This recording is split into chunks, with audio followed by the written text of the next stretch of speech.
Our next speaker for the day, Bhaumik Merchant. He's a student of MSU, Vadodara, and is helping local law enforcement as a digital forensics investigator. He's developed IND 360 intrusion detection system, which has ability to detect network intrusion and spyware, such as stealth type of keyloggers on the basis of their behavior. He's also helping BSNL in securing latest security threats and vulnerabilities. Bhaumik's talk is about the ways of offline exploitation and is focused on handling exploitation of remote system via email accounts. Hello guys. How was it? How was the lunch? Okay.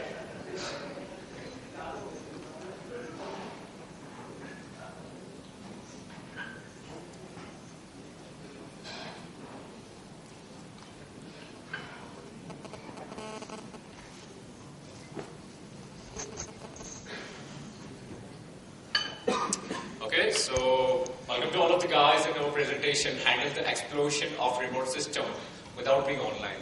So, term looks that you are not offline, still you are exploiting the system. Let's move on to the next slides. We all come to here to hit event something like this. And my name is something like this, which is nearly seems to be like this. And it's actually event like this. ClubHack. So welcome all of you. So currently, as is spoken, working with local law enforcement, and currently my project is going on Metasploit project. We are going to develop some stuff on universal payload. One of the topic is included in this presentation. We'll understand whole scenario in one story, that how we can exploit a remote system without being online or some offline exploitation methods. So here's the scenario of Jack. Jack is working in a company in which all computer behind the net, and he just decided to bring one of the system on his office and getting the shell from his home. So there might be some problem for Jack. And the problem for Jack is that company has smartest and network intrusion detection system, IPSs, so no inbound connection is possible. So there is no chance of exploiting the system on the basis of vulnerability. The other one is he don't know what is the IP address allocated by his ISP. Because what's going to happen is, if Jack plants reverse shell in his DMZ network, then he must define his IP address, his home's IP address. Because what's going to happen is, every time you connect and disconnect, your IP address gets changed. So that is one of the problem for Jack. And the other one is he can't use any mechanism which constantly sends some outbound traffic. Otherwise, our network IDS will detect that. But the good thing for Jack is that the Jack office allows his Gmail account access and allows some little outbound traffic. So first we're going to move on to reverse shell concepts. Hoping all you are familiar with reverse shell. Still you are, this is some kind of new method which I have developed. Reverse shell is one of the powerful methods for bypassing the network IDS and firewalls, because what's going to happen is you are connecting with your home PC or whatever through some outbound traffic, not inbound traffic. So some of the network IDS don't detect this type of stuff.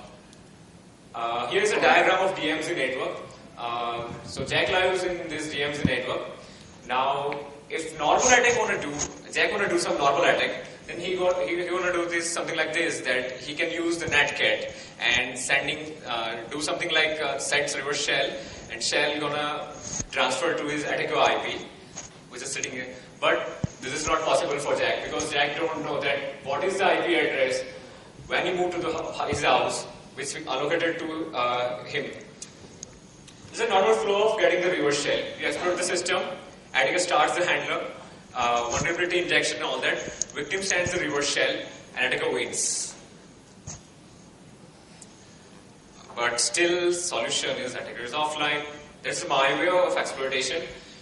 Attacker exploit the system. Handler is not started at that, but still he is getting the reverse shell. That is the main mechanism of this funnel. So this whole scenario works in two methods. That executions of two axes. One constantly checks for IP address allocation, and the second one is sending the reverse shell. So if the code first part receives some positive acknowledgement of sending packets, the Jack gets the reverse shell, else keep running into the victim system. So I use the dynamic DNS concept for spawning the reverse shell. So what's going to happen is, when I inject the reverse shell payload in the remote system, what I'm going to do is, I will set that you can set the first part and the second part. The first part consists of the cacheme.dns IP, and the second part is payload.dnsip.com. Both are allocated to 255.255. The reason behind that, I use this broadcasting address because if you send some ICMP traffic on 255, it's not gonna do, as I was saying.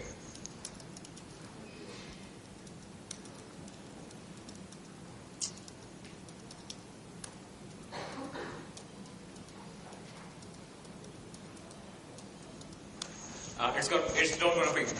So why I use this? Because I would make some mechanism that I update this 255 to some another IP, and I spawn the reverse shell.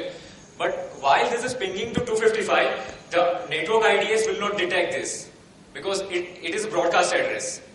So once I inject that IP, Jack went his home and just update the IP address to the like this. What he do? He update this 255 address to his 127.0.0.1, and no IDS gonna block this 127.0.0.1 IP because it's a local address. So ICMP sweeps from 127 gonna come, and attacker gets this reverse shell. On the payload side, you have to set attacker's IP. This is a mechanism which you can use samely in Metasploit. You have to just inject one of the exe like this, which consists of first part, and you have to set lhost to the dynamic DNS query, dynamic DNS address. You have to set lhost equal to payload.dnsip.com. So after updating your IP, you can get the reverse shell. Here is the Metasploit tool. You have to set that's lhost equal to dynamic IP. So in hands-on system, I will make one video. So here is a DMZ network, which you can say the Jack's network, and here's his home IP. So obviously he's behind the net box and also the public IP. So here I go.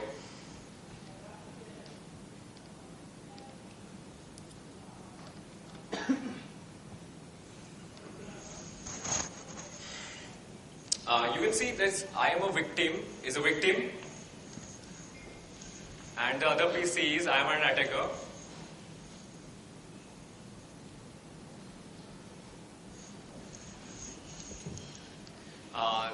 He's the attacker, so he's a Jack.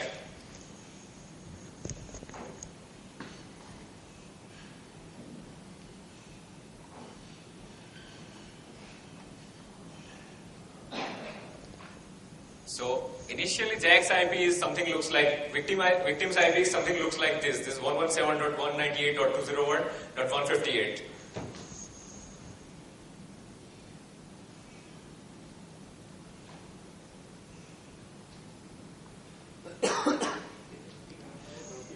Now you can see this cacheme.dns IP. This and payload both are set to 255.255.255. Now, Jack, at this time, Jack will be in office. He don't know what is the IP address allocated to his computer when he went to the home.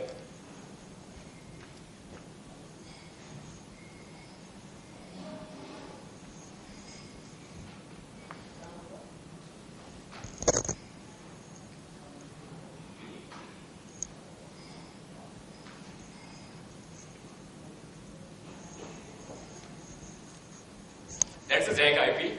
He just went to his home and just start handler.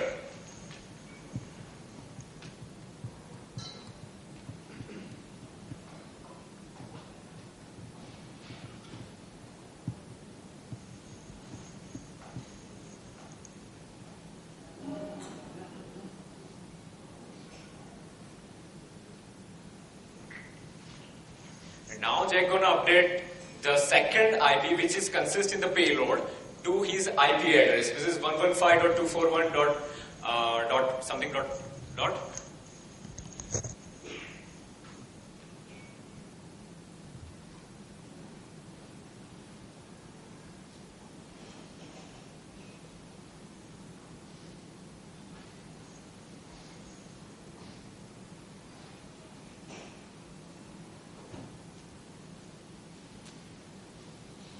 And victim computer just started. For debugging purpose, I have used this waiting for internet. Actually, it is not waiting for internet. It waits for when I update one host to 255.255.255 to 127.0. When I update this shell going to transfer on my computer. Still, handler is not going on that computer.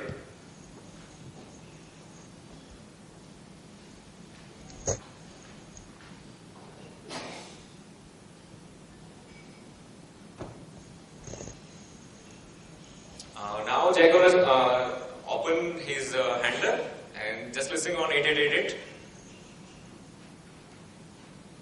Still stores waiting, and as the Jack update his IP address to 127.0.0.1, he will get the reverse shell.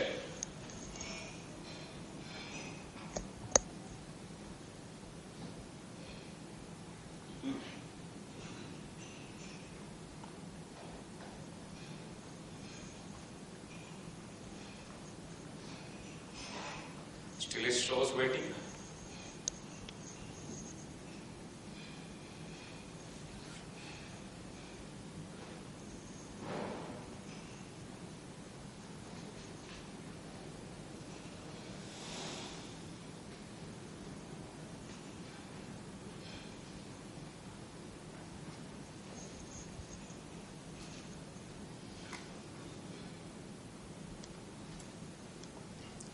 As you can see, the shell going to transfer. It takes some time because the local system cache contains the IP address 255, so it's going to update, and now they are getting the shell by this method. So that is one of the method. The reason why I developed this method is because you can still exploit the remote system or getting the reverse shell without starting handling your system. And this is one of the module which will be included in the Metasploit framework in very short time. So now we continue next. Now this is the email tool. Once Zach has exploited the remote system, he uploaded one EIC, and he wants that he will communicate with the remote system without catching by some IDS and IPS. So he wants some different mechanism. So what's going to happen is, this is a general mechanism. If you exploit the system, then remote system and the victim system both should be online. If you want to execute some commands, then both should be online. But that is not possible in Zach's case, because what's going to happen is IDE is going to block that systems. So this is my tool in which both attacker or victim, both should not be online, one should be online, kind of that. So how it works? It basically need one intermediate zombie that saves all the methods or all the data what you want. So zombie gonna save all the instructions, and this victim gonna read the zombie and execute some commands and going to send revert to the zombie, and you are collecting the data from zombie. So actually who gonna zombie in this case? Zombie may be any of like this, maybe Gmail, maybe MSN, maybe Hotmail, any of the email services. So what's going to happen is, you are sending some commands and some things to your email account. The victim system constantly read your email addresses or your commands, that what your subjects is and all that. It fetch, it gives result to your email address. You have to just get it from your email.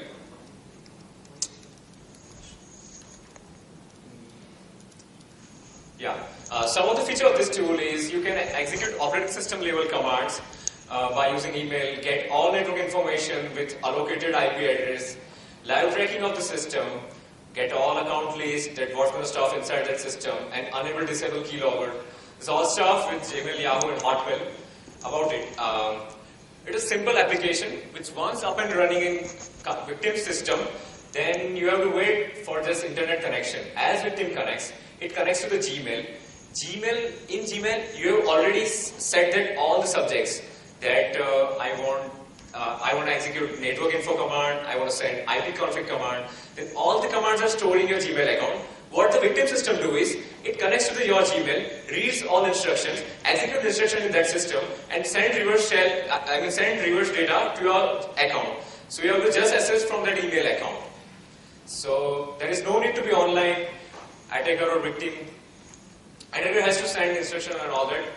Attacker connects to the internet, attacker launches, and results are automatically sent back to the attacker's email. Now, one of the cool mechanisms is that you are getting the data from victim system without actually connecting that system. Actually, when normal scenario is going on, that we have to connect our system with some SSL tunneling method in order to hide our identity, or find some false Wi-Fi network and all that to get the data. But what's happened is, if you use your Gmail browser as a proxy browser, you use proxy for accessing your Gmail, then no tracebacks. Nobody gonna trace you. And if you use as a troll or an anonymizer, then you are totally anonymizer. You are exploiting the system. You are getting the data from remote system, but still you are not visible to that system. So this is a tool syntax. Actually, this is the subject of your email. This mechanism shows that you have to send email to yourself. Let's say your email address is xyz@gmail.com. So if you want some account info of the victim system, then what's going to happen is you just send account info subject email to your account and just wait for the response. I will show the demo of that. So this is syntax, this is a password and account info. First move on to the demo.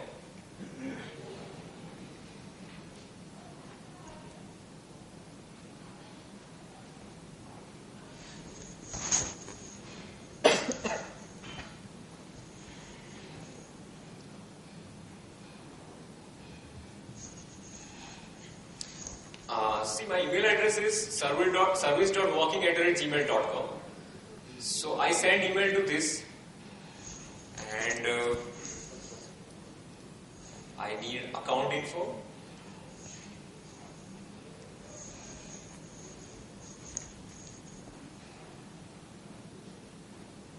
Again, I want some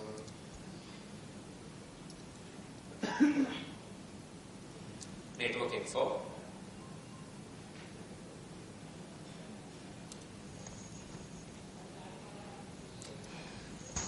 As you can see, I have sent 2 emails to my email address. Now, let's say constantly the exe running on the victim system.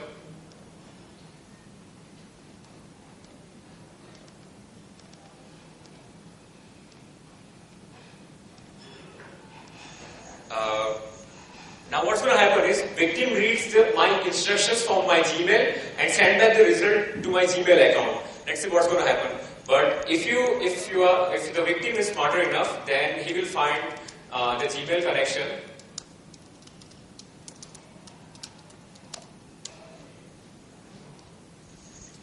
You can see this Gmail connection with port 443.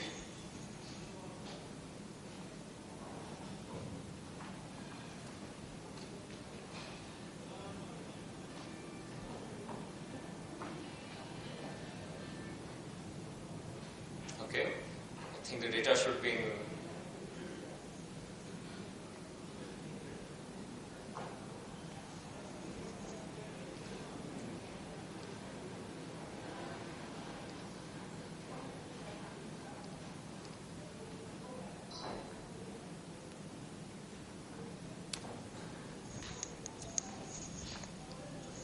This is an exe which is running in the victim system, and for debugging purpose I have shown this.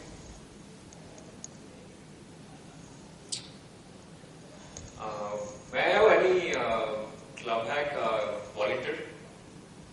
What do you want? Actually, there is some problem going on in the network. Is there an exception in this? If you have any dongle, Reliance and Alpha.